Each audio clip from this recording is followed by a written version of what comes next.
Year of the Dragon. Characters from Year of the Dragon, Joey Chen. Yep. Yeah. All right, is from Year of the Dragon. Ariane, all right, who is who ruins Enter the Dragon, is Year of the Dragon.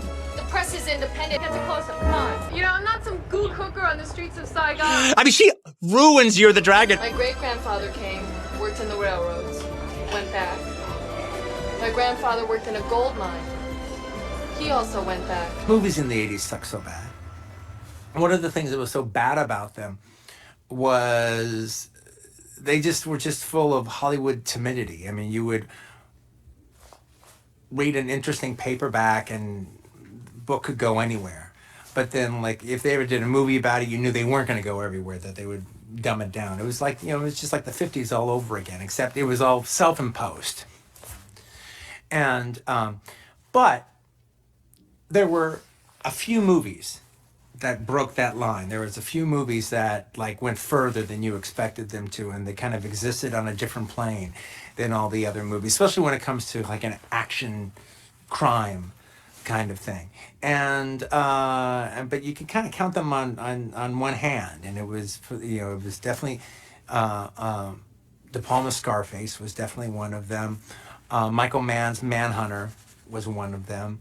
William Friedkin's To Live and Die in L.A.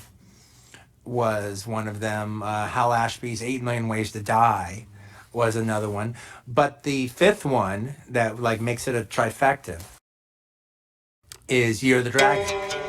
And that's it, as far as I'm concerned. Some say an act of revenge linked to the restaurant massacre, but no one knows. I got to know on the phone anyway, Brian De Palma's assistant. And so his assistant was vaguely down with setting me up with an interview because he was in town. He was shooting at Universal. They were shooting Scarface. So he was in town and he was at Universal. They were shooting on the sound stations at Universal for a lot of stuff. So he was right there.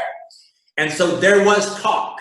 There was negotiations. There was talk about getting me on the set of Scarface. Can you imagine getting on the set of Scarface? There was talk about me being on the set of Scarface and actually having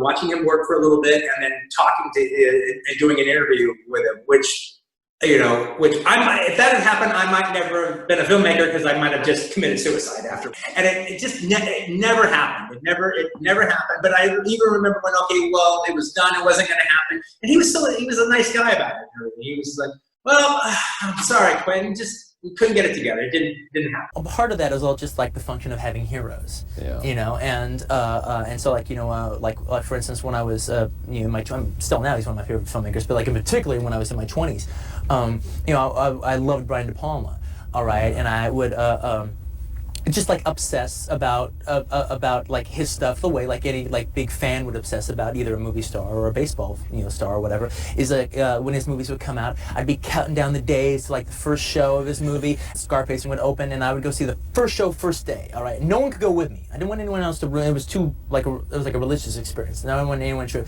I didn't care what anyone thought. All right. I just sit there and watch the movie. All right, that's sort of like just kind of taking it in, seeing what the story was and everything. Then I would go see the midnight show that night, and then I'd kind of like somebody to see it with me. All right, and then I could really watch. Okay, I've got the story, I got the film. Now let's see how he did it.